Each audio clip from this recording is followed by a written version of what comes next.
సోదరులారా, ఈ యొక్క రైతు వ్యతిరేక ప్రభుత్వం, ఈ కాంగ్రెస్ ప్రభుత్వం మరి గత ఎన్నికల్లో మాయ మాటలు చెప్పి, దొంగ మాటలు చెప్పి రైతులకు మేము అధికారానికి వస్తే ఎన్నో చేస్తామని చెప్పేసి ఈరోజు అధికారానికి వచ్చిన యొక్క కాంగ్రెస్ ప్రభుత్వము, ఈ యొక్క దొంగ రేవంత్ రెడ్డి ఈరోజు రైతులకు డిసెంబర్ 9 నాడు మీరంతా బ్యాంకులకు వెళ్ళండి, నేను ఈరోజు కేసీఆర్ ₹1,00,000 ఇస్తాను తీసుకోండి, రేపు డిసెంబర్ 9 తర్వాత మీరు 2 లక్షలు తీసుకోండి, నేను వెంబడే అధికారానికి వచ్చి వెంబడే 2 లక్షల రుణమాఫీ చెప్పిన ఈ యొక్క రేవంత్ రెడ్డి ఈరోజు మొండిపోయాలని చెప్పేసి ఒక కుంటి సాగు చెప్తే ఈరోజు ఆ రోజు చెప్పిండు, ఆయన క్లియర్ చెప్పిండు. ఒకసారి గమనించండి, కావాలంటే వీడియోస్ చూడండి.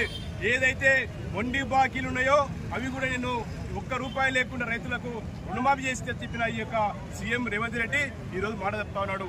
సోదరులారా, ఒక్కటే చెప్తా ఉన్నాము, ఈ యొక్క ప్రభుత్వము ఇది ఒక రైతు వ్యతిరేక ప్రభుత్వం. ఈరోజు మరి ఆ రోజు ఎలాంటి షరతులు లేకుండా మీరంతా కూడా అందరికీ రుణమాఫీ చేస్తారని చెప్పడం జరిగింది. కానీ సోదరులారా ఒక్కటే గమనించాలి, గత ప్రభుత్వము కేసీఆర్ గారు 10 ఏళ్ల పాలనలో ఎక్కడ కూడా రైతులకు మొండి బాకీ అని చెప్పేసి కొర్రి పెట్టి ఎక్కడ కూడా రుణమాఫీ చేయకుండా ఆగలేదు.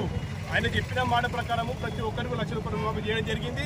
ఎక్కడ కూడా మీరు రేషన్ కార్డు తీసుకురండి, మీకు ఆధార్ కార్డు తీసుకురండి అని ఇలాంటి కుంటి సాకు చెప్పకుండా కేసీఆర్ ప్రభుత్వంలో కేసీఆర్ ఒక రైతు పక్షపాతిగా అన్ని రుణమాఫీలు చేయడం జరిగింది. కానీ ఈరోజు దొంగ మాట చెప్పి అధికారానికి వచ్చిన ఈరోజు రేవంత్ రెడ్డి ఇప్పుడు చూసినట్లయితే అందరం ఇక్కడి నుంచి ఇక్కడే మా మీడియా సోదరులు అందరూ కూడా బ్యాంకు వద్దకు వెళ్దాం, వండి పద్ధతులు అని చెప్పేసి ఒక కుంటి సాకుతో ఈరోజు రైతులను బ్యాంకు తీసుకున్న ఘనత ఈరోజు ఈ రేవంత్ రెడ్డి గారిని మేము ఎంబడే డిమాండ్ చేస్తున్న రైతుల పక్షాన ఈరోజు గౌరవ మా మాజీ మంత్రివర్యులు మా కేటీఆర్ వర్కింగ్ కేటీఆర్ చూపేరకి ఈరోజు మీ అందరూ ధర్నా చేస్తా ఉన్నాము. ఈరోజు మీరు ఇచ్చిన మాట ప్రకారం రైతులకి ఇట్లా వెంటనే 2 లక్షల రుణమాఫీ 100% ఈరోజు రుణమాఫీ చేయనట్టయితే ఖచ్చితంగా ఈ ధర్నా ఇంతతో ఆగదు. రాబోయే రోజుల్లో ఈ యొక్క కాంగ్రెస్ ప్రభుత్వము రైతు వ్యతిరేక కాంగ్రెస్ ప్రభుత్వము గద్దెది వరకు కూడా ఈ పోరాటం తెలియజేస్తున్నాము. ఈరోజు చూస్తా ఉన్న ప్రజలంతా గమనిస్తా ఉన్నారు, గతంలో మీరు అనేక రకాల హామీలు ఇచ్చారు, ఏ ఒక్క హామీ నెరవేర్చలేదు. మీరు లేదనుకుంటే ఒక బస్సు పెట్టారు, ఆ బస్సు ఫ్రీ పెట్టి మహిళలకు ఈరోజు బస్సులంతా కూడా మహిళలు కొట్టుకునే పరిస్థితి ఈరోజు ఏర్పడ్డది.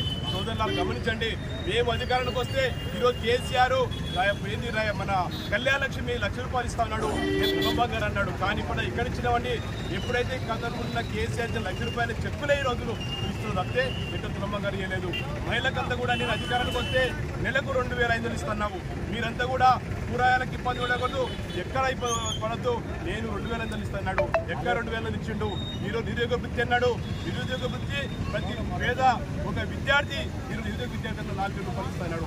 ఎక్కడ కూడా ఈరోజు ఇవ్వలేదు. సోదరులు గమనించండి, ఈ గతంలో కేసీఆర్ ప్రభుత్వంలో ఇక్కడ కూడా ఎరువులకు ఇక్కడ కొరత లేకుండా అందరూ కూడా హాయిగా ఎరువులు తప్పదని దొరికి ఈరోజు రైతులు పండించుకున్న పంటలు ఉన్నాయి. మరి కేసీఆర్ ప్రభుత్వంలో కరెంటు 24 కరెంటు ఉండే, ఇప్పుడు కరెంటు పోతా ఉన్నది. గమనించడం సార్, రైతులు గమనిస్తా ఉన్నారు. కేసీఆర్ ప్రభుత్వం నీళ్ళు వచ్చినాయి, ఎప్పుడైతే కేసీఆర్ ఇచ్చిన నీళ్ళనే ఇప్పుడు మనం ఇస్తా ఉన్నాం. సోదరులారా,